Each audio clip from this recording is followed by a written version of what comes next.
Assalamualaikum. Halo kawan-kawan. Hari ini kita lanjutkan cerita Nabi Muhammad. Di episode ke-13 ini kita akan bercerita tentang Perang Fijjar.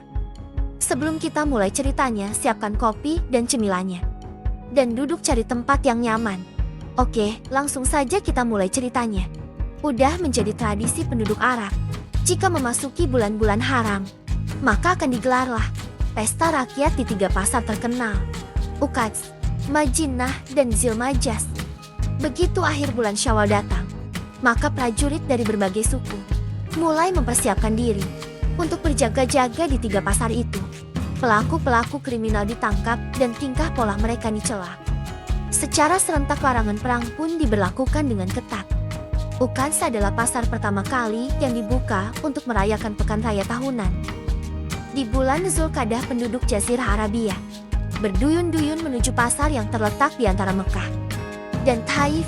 Di pasar ini diperdagangkan barang-barang yang didatangkan dari berbagai daerah, mulai dari Afrika Timur, India maupun Persia, kain katun, sutra, wol, domba, pedang, perisai, kuda sampai Buddha akan begitu mudah dijumpai di sini. Riuh rendah suara pedagang menawarkan barang dan makian karena barang dagangannya ditawar terlalu rendah oleh pembeli pertama telah melekat erat di pasar itu. Aroma wangi kemenyan yang berdesakan dengan minyak wangi para pengunjung wanita menciptakan bau aneh. Semerbak namun memusingkan kepala. Rengekan anak-anak kecil meminta jajan ditingkahi.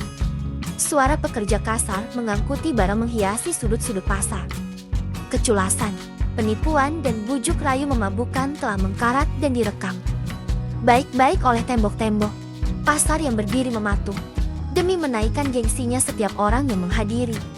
Pasar Uqadz dapat menghamburkan seluruh hartanya yang ia kayu selama setahun. Setiap tahunnya orang-orang Arab berkumpul di sini untuk berdagang dan saling menonjolkan diri. Di tempat ini pula mereka akan unjuk kebolehan bagi yang mempunyai ketangkasan berkuda. Mereka dapat memamerkan kelihayannya di depan pengunjung pasar. Si tukang ramal juga akan ikut meramiakan pekan raya dengan berbagai bualan-bualan khasnya untuk menarik simpati penonton.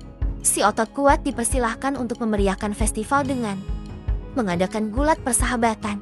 Yang pandai berdagang, pasar ini menjadi surga untuk meraup untung. Setiap pengunjung melintas di depan dagangannya, maka mereka akan segera melolong-lolong memuji dagangannya agar mereka tertarik untuk membelinya. Bahkan terkadang mereka berteriak-teriak menawarkan barang seolah seluruh pengunjung pasar itu tuli semua. Dan tentunya ketika seorang pembeli gagal melakukan transaksi, maka ia akan menjadi sasaran sumpah serapah tak keruan si pedagang. Dari seluruh keramaian itu, yang paling ditunggu-tunggu adalah festival para pujangga. Di tempat itu pula para penyair terkemuka membacakan gurindam, puisi cinta, elegi, dan sajak-sajak terbaiknya. Di zaman jahiliyah, para penyair mempunyai kedudukan sosial yang tinggi. Mereka termasuk orang-orang berpengaruh dalam tiap kabilahnya. Kemampuan mereka untuk menggoreskan kata-kata akan menjadi penyemangat para pejuang di medan peperangan. Dengan kelihayan meracik puisi, mereka sanggah dan mereka lawan tipu daya musuh. Barisan-barisan kata para penyair sewaktu-waktu bisa menjadi payung peneduh bagi masyarakat. Namun pada kesempatan yang lain, untaing kata-kata, mereka mampu menjelma menjadi perisai sekaligus pedang berkarat yang begitu perih untuk menusuk dan merobek keangkuhan musuh. Karena itulah mereka sangat dihormati dan dibanggakan oleh sukunya masing-masing. Keramaian pasar Uqadz biasanya hanya berjalan selama 20 hari. Selanjutnya keramaian akan berpindah ke pasar Majinah dan berakhir di pasar Zilmajas, Mina, pada bulan Zulhijjah. Saat itulah para jamaah haji biasanya akan mampir di pasar ini untuk membeli oleh-oleh dan kebutuhan pokok lainnya. Sekali lagi, Mekah menjadi tempat terbaik untuk pertemuan antara penghamba uang dan penyembah Tuhan. Untuk berjualan di 3 pasar tersebut, orang-orang Arab tidak harus datang sendiri guna memperjualbelikan dagangannya. Mereka bisa mengupas seseorang yang ia percayai, kemudian tinggal menunggu hasilnya. Begitulah yang dilakukan Nu'man bin Munzir. Waktu itu ia memiliki beberapa dagangan yang ingin dilemparkannya ke pasar Uqadz untuk mengurusi perdagangan ini. Ia berniat mencari seseorang yang berani bertanggung jawab penuh akan keselamatan dagangannya. Dua orang laki-laki mendekat menyatakan kesanggupannya. Dia adalah Al-Baradi, si pemberang dari Bani Kinanah, dan Urwah bin Utbah, sang pengembala dari Bani Qaishi. Al-Baradi selama ini memang terkenal pemberani, namun ia kurang begitu disukai di lingkungannya. Dia terkenal mudah tersinggung dan cepat naik pitam. Melihat mereka berdua, Al-Numan segera menyambutnya dan mencoba menjajaki. Siapa yang sanggup mengantarkan daganganku ini ke pasar Ukanji? Numan memulai tawarannya. Aku sanggup mengantarkannya, dan aku jamin dagangan itu akan aman dari gangguan Bani Kinanah. Sahut Baradi seolah tak ingin kehilangan kesempatan. Tapi yang kuharapkan daganganku aman dari gangguan siapapun. Numan menegaskan. Urwah yang mendengar hal itu merasa ada sedikit celah untuk menawarkan jasanya. Ia segera menimpali percakapan itu. Saya tidak bermaksud menghina. Apakah anjing yang telah dikucilkan itu sanggup mengantarkan dagangan tersebut? Aku akan membawanya. Aku jamin dagangan itu akan aman dari gangguan Bani Syaihu dan Kaisung, penduduk Najd dan Tihamah itu. Apakah kamu bisa menyelamatkannya dari Bani Kinanah, wahai Urwah? Sahut Baradi. Ya, bahkan dari semua orang, jawab Urwah tegas. Urwah akhirnya berhasil mendapatkan kepercayaan untuk mengantar dagangan Numan. Ia pun segera berangkat menuju pasar Ukans. Sebelum berangkat, ia menyiapkan semuanya dengan baik agar majikan barunya senang. Di lain pihak, Baradi yang gagal mendapatkan pekerjaan itu merasa geram. Jiwa pemberangnya bangkit, namun untuk sementara hanya dia menyaksikan Urwah mempersiapkan barang bawaannya. Barat tak dapat menerima kenyataan ini.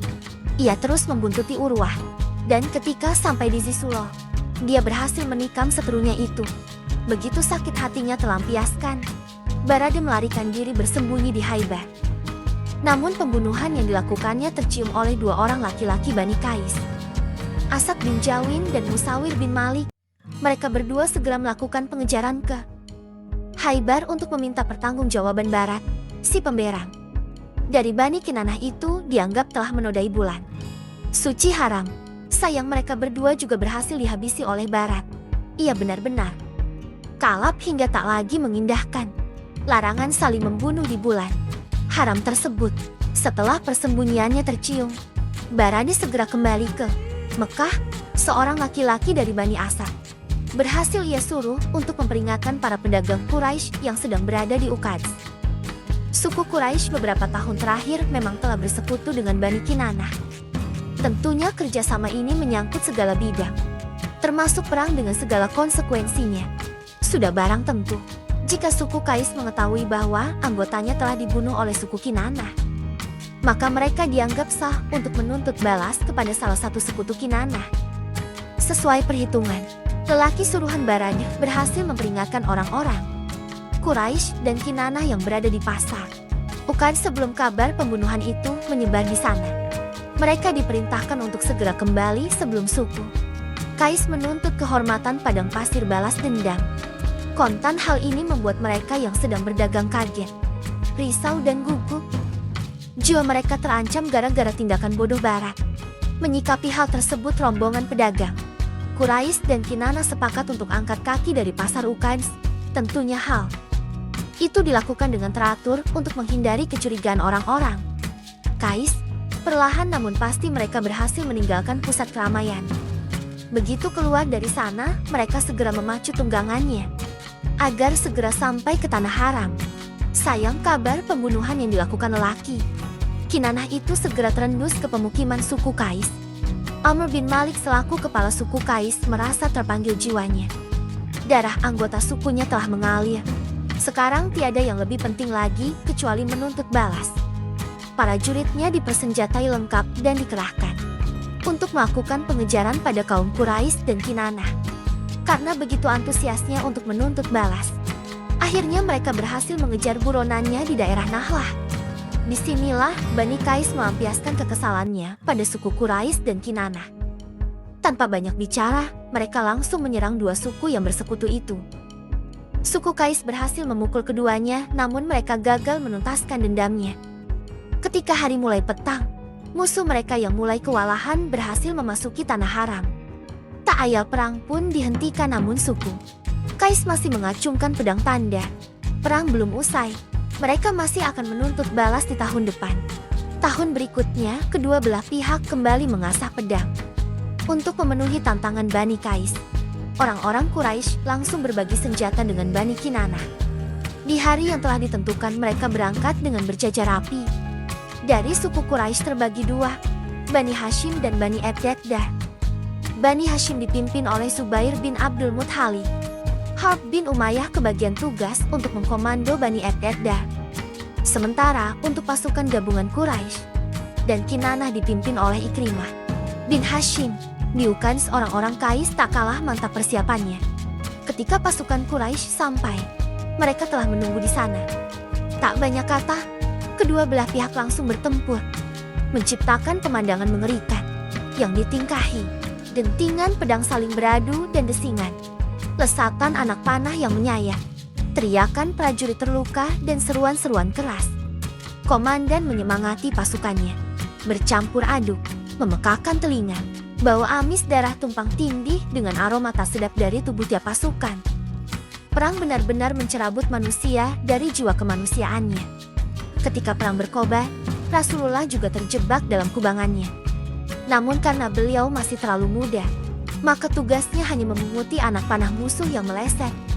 Selanjutnya anak panah itu diserahkan pada paman-pamannya untuk menyerang balik pasukan musuh. Selama 5 hari berperang, kedua belah pihak belum ada yang mengaku kalah. Meskipun begitu, mereka mulai menyadari bahwa kalau pertumpahan darah ini diteruskan niscaya hanya akan membuang-buang tenaga. Apalagi para prajurit kini juga telah kelelahan. Prajurit-prajurit yang telah digembleng menjadi alat membunuh, ataupun dibunuh itu pun diminta menahan diri. Kedua belah pihak mengupayakan perundingan agar peristiwa ini tidak berlarut-larut. Mereka sadar kalau peperangan ini tetap diteruskan, maka hanya akan menambah jumlah wanita-wanita, janda, dan anak yatim. Untuk itu, pemuka-pemuka segera berkumpul membicarakan keputusan yang terbaik. Peperangan ini berakhir dengan diadakannya perdamaian bersyarat.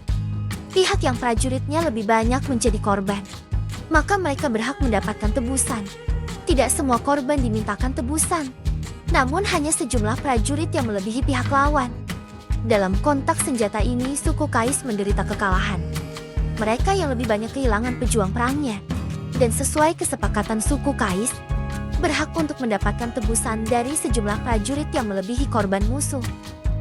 Denda ini kemudian ditanggung oleh saudagar kaya, sekaligus komandan perang pasukan Bani Abdaddah. Dialah Harb bin Umayyah. Saudagar ini tak tanggung-tanggung. Ia rela mengorbankan Abu Sufyan anak lelakinya sebagai jaminan.